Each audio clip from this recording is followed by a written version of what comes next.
Where are we? Number 5. And what part of a man's being is what he believes determined? Be more specific than soul. It's right on the board. Got it. I wrote Subconscious soul. mind.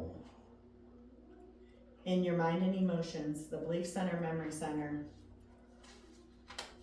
Number 6, the entrance to the will is the mind and emotions.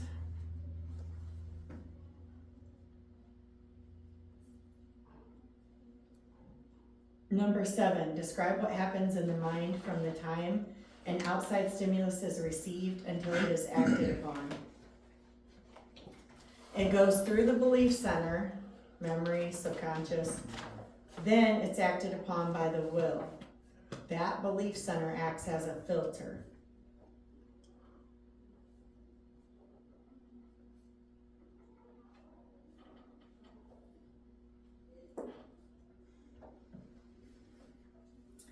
Explain Proverbs 23:7.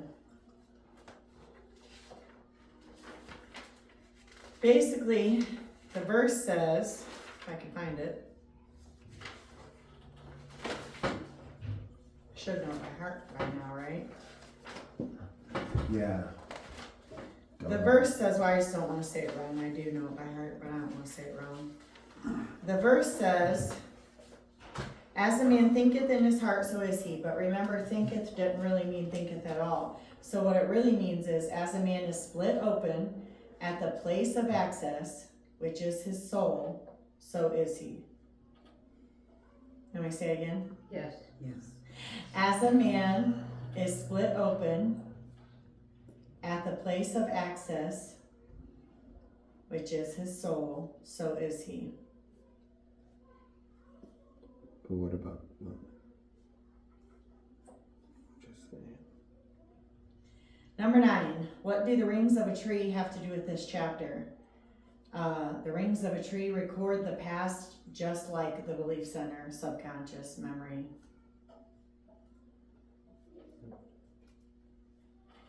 House of mirrors. Perception is based on what is stored in that memory, subconscious, belief center.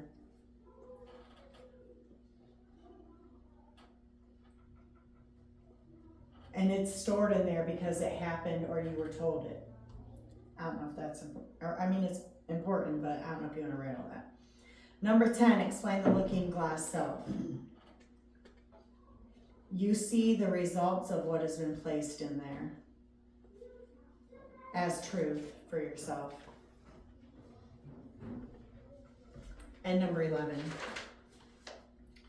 what determines the strength of what is delivered in one's belief center?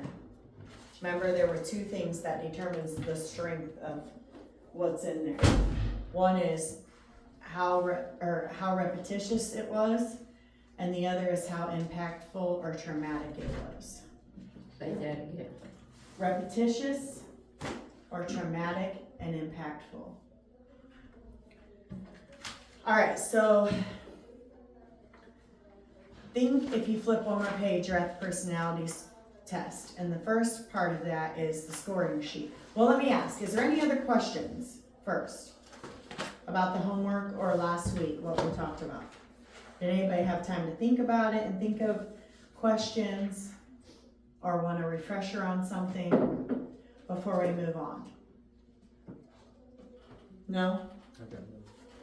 So just remember that what we're learning is because of the fall, our soul has 2 problems. One, we're going to learn tonight, is that it is exalted, which you're going to learn what I mean by that. And then last week we learned that it has the potential for strongholds. Okay? So, we'll get into all that here in a second. So this personality test. Okay, so I found this one online. It took me for a long time to find it, and I don't know where I found it, to be honest with you. But it's one that I know came from a book that was written about Jesus and his personality and us and our personalities. And how Jesus, because there's 4 main personalities, they're weird names: sanguine, choleric, melancholy, and phlegmatic. And Jesus was even in all 4 of them, okay? So when it comes to your personality, all this is a tool. This isn't a rocket science. It's just a tool to help you understand yourself. Because remember, we talked about the first week, the 3 things we need to understand: ourselves, our God, and the enemy. So this is just a tool. This is not part of Dutch Sheets' Becoming Who You Are. This is something that I added that I thought was helpful in understanding myself. Now, when you go through this, what you do is you don't write anything on the first page. You go to page 2. And then in each row, numbered 1 through 40, is 4 qualities, I guess. So like number 1 is adventurous, adaptable, animated, or analytical. And you're supposed to pick the one of those 4 that best describes you.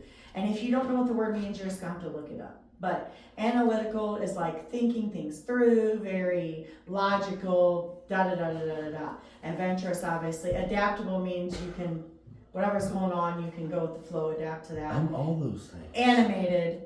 Okay, but what are you the most? So for me, I am adaptable in most situations, but not all. I am animated in a lot of situations, but there's also times where I could be not animated. So what am I the most? The most I am is analytical. I'm a thinker, I'm logical. So that's what I put for me, was analytical. So you have to pick, and like I said, it's not rocket science. You're just, to your best of your ability, what you are of those 4 things. Number 2, persistent, playful, persuasive, peaceful. So you're just gonna pick the one that you are the most. For me, that was persistent of those. So then when you're all done with that, you go back to this first page and you're gonna score it. So for number 1, which one did you put? So for number 1, I put analytical. So that'll go over here under the perfect melancholy column, and I'll mark that. And then for number 2, I put persistent. So I'll go here and mark persistent. So you're just gonna flip back and forth and score it over to here. So then you'll have these totals down at the bottom, right? And Sandy, you're looking like. I can't see very good. I know, I'm sorry. I couldn't That's make it okay. bigger or when it That's okay. fits. But, so once you take what you mark yourself over here, analytical, persistent, whatever you are, strong-willed, those are mine. Let's see where mine's going. Then you just come over here and you carry over what you put. Okay. So for number 1, I put the one I want, and all it did over here was put it in the column of what it is, because it didn't want you knowing that while you picked them. Is why they did it this way. Bouncy. Then down at the bottom, you get What's these that? totals. So these are the strengths of all those, Bouncy. What does all that those even personality mean? types, Hyper and these or are the what? weaknesses of the personality types. Okay. So once you get your score, then whatever is the highest is where you fall, right? So for me, and I'm not just like talking about myself to talk about myself, but I have to use an example to explain how to do this. But for me, I fall, the highest is chloric, which then in the back you can read what they are. So chloric is, chloric, however you say it, It's not cleric. is, it's so even hard for me to read, and I don't have any readers in here. The B? The B? Place in the team is a leadership position. This is on page 4. Emotional needs, loyalty, sense of control, appreciation, accomplishment. Best at motivating people to action, controlling the plans and procedures, giving quick and clear instructions, making sure the group sees the immediate gain, is apt to be too impulsive and intimidating, presentation style, authoritative and convincing, Where the heck? warning, I'm on page 4, in the squares, the dark square there. Oh, I see, right here. Warning may come on too overpowering. I'm glad I come with a warning. Just Warning. kidding, they all have a warning. They all have strengths and weaknesses. Sandy's laughing. I should come with a warning. They all come with a warning. And then, I think it's page 3. So you're one of these You can see what four the things? strengths are. So page 3, column B is me, the chloric. Innate leader strengths, dynamic and active, goal-oriented, organizes well, strong-willed, decisive, not easily discouraged, independent, boy, that's the truth, exudes confidence, will lead and organize, sees practical solutions, moves quickly to action, delegates works, insists on results, thrives on opposition, self-sufficient, stimulates activity. Then the weaknesses are bossy, impatient, quick-tempered. Okay, we'll just stop reading those. Anyways, and then Enjoys argument. the second highest for me is sanguine. Now, a sanguine is someone who's very outgoing, talkative, life of the party, good sense of humor. Pastor Lori, if this gives you an example of what somebody else is, she's more sanguine than cleric. She's sanguine than cleric. I'm the opposite. I'm cleric than It's sanguine. not cleric. Whatever it is. Cleric, Clark, whatever. Cleric's like a wizard. Whatever it is. Well, that's spelled differently. That's spelled with a K, isn't it? Yeah, no. Well, anyways, whatever it is. So just to give you an idea how different people are, of how someone's personality kind of looks that has one or the other. So, if you want to do that and use this, it's a tool. If you do it and then have questions about it, I'll be happy to talk to you about it, but I'm not an expert, you know what I'm saying? And there's tons of other personality tests online. The reason why I picked this one is because it is exactly the same one from like 25 years ago that I know came from that book. So that's why I kind of trust it, because it was, I don't even know who wrote the book, to be honest with you, but I know it was a good book, and I know it was talking about Jesus and the personality types and things like that. So I wanted the test that went with it, and I can't even figure out where I found this online. So I always have to copy my one original that I have to make them for the workbooks, because I can't even find it anymore. How did you get your total? How do you total it? I'm confused. You take your page 2 and tally it over on page 1. You do it on page 2. Right. And then you bring what your answers were back to page 1, and then you add the column. Nope, go to page 2. No, I understand So that like part. in number 1, what would you mark, Kaylin? Probably adaptable, I would think. So then you would bring over to number 1 over there, and you would mark adaptable. Right. And then, so that falls in the phlegmatic column. So eventually you're gonna get a total for each one: sanguine, chloric, melancholy, phlegmatic. And that's how you'll know which one you are. So I do. Then you can go over there and look at what the strengths and weaknesses are, and they explain it a few different ways. I'm still confused on how I know which one I am though. By what your total, which total is the highest? I know, but how do I know I don't know how Let to me show ask you. this question, because I did not do this last time we took the Okay, let me class. show you. So the first thing you're Just- gonna do, Just look. No, just look. It says like if you mark, let's say you mark 10 sanguine, then you're sanguine, and then you come back over here and read So- sanguine. so see how I marked analytical, persistent, Yes. strong-willed, competitive, resourceful. So then for number 1, I brought over and put my analytical. Oh wait, I think I see. So I see you- now. The I reason gotta why be they looking didn't at want you these. answering it on this one is because you might in your mind try to pick the one you want to be. So if you read a sanguine's outgoing, or you know Pastor Lori's a sanguine, you might want to be like that, or you know a cleric is a leadership, blah, blah, blah, blah, blah. You might want to be like that. So in your brain, you might want to mark everything under the cleric because you know this, or you read ahead and read what the cleric was. I understand now. I wasn't looking at these right here. Yeah. That's So why I that's was why it has you confused. answer it. Okay, yeah, I get It it. has you answer it here and then tally it over here to Okay. get it in the right columns, because this is all jibber jabber, not in the columns. Okay, got it. You're just doing Thank yourself you. a disservice by reading it before you take it. What you do, but I mean, Yeah.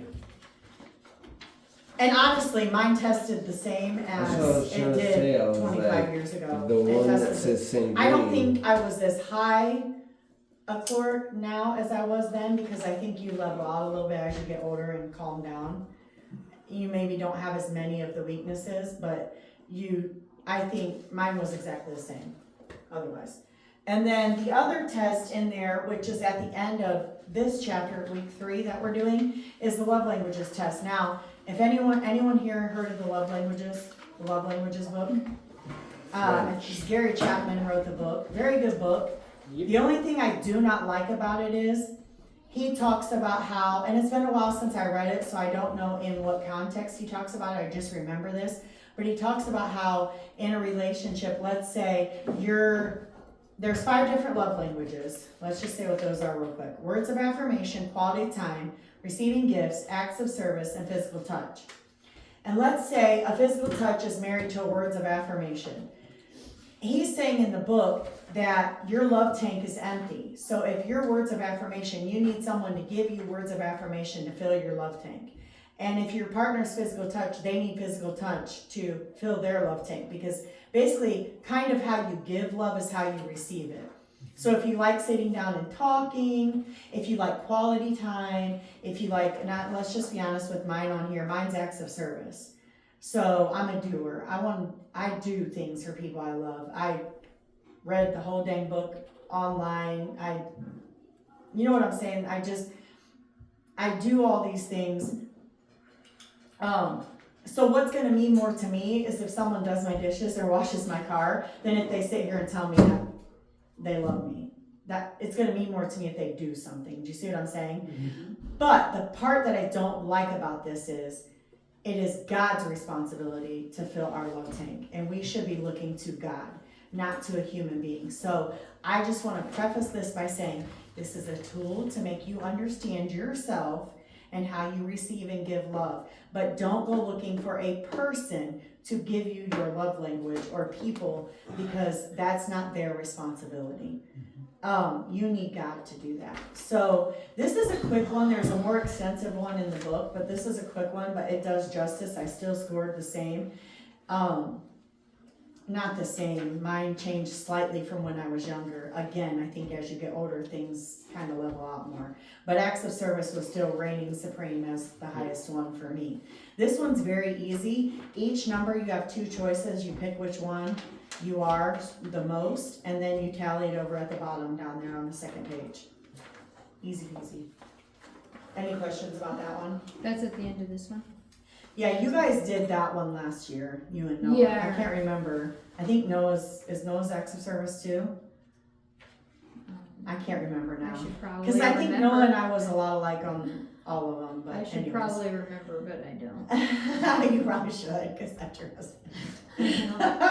We'll figure it out this go around. And then I'll remember. Usually, people that are married are not the same. Just because usually you compliment. Yeah, the song of Paula Abdul tells you that. Opposites attract. Paul Abdul. Yeah, opposites attract, dude. It's a song. Oh, I know The that. one with the wolf, cartoon wolf in it. Dude. I know who Paul Abdul is, Oh, but I you did do? not know that that's a, yeah, I Oh, watched from American Idol.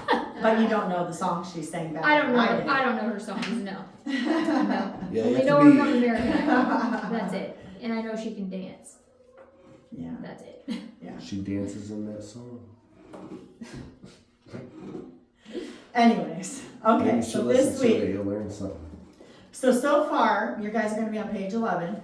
So far, we painted half the problem with our soul that happened because of the fall, which was the potential for strongholds. Now, we're gonna talk about the other half the problem. And really, the exalted soul, and the reason why I put it as number 1, I don't know why he goes in this order, but I didn't wanna read, it would have taken a lot to rearrange the whole workbook, so, I stayed in the order he was in with this, but the reason why there's a potential for strongholds is because our soul was exalted, which you're going to find out here. But just so you know, like what came first, the chicken or the egg, our souls got exalted in the fall. They took the place where our spirit was supposed to be, which we're going to get into, all the scripture and everything. And that's why our souls have a potential for strongholds, because it should have been only positive strongholds. But because our soul's in the place that our spirit's supposed to be, we have potential for the negative strongholds. Right? All right, so the problem is an exalted soul. Our spirit is changed instantly when we get saved. All those verses we read that first week and that question we asked, if I am, why don't I? This is why. Because in our spirit, we're made perfect instantly, but our soul is not. Our soul has these negative strongholds and stuff because of our memory subconscious. that we talked about last week. So, we need to talk about the fall. So in the fall, Genesis 2:17, but of the tree of the knowledge of good and evil you shall not eat, for in that day if you eat it, you shall surely die. So what happened was, instead of having God's, remember last week we talked about before the fall, Adam had God's truth and he had the knowledge of God and the knowledge of the truth.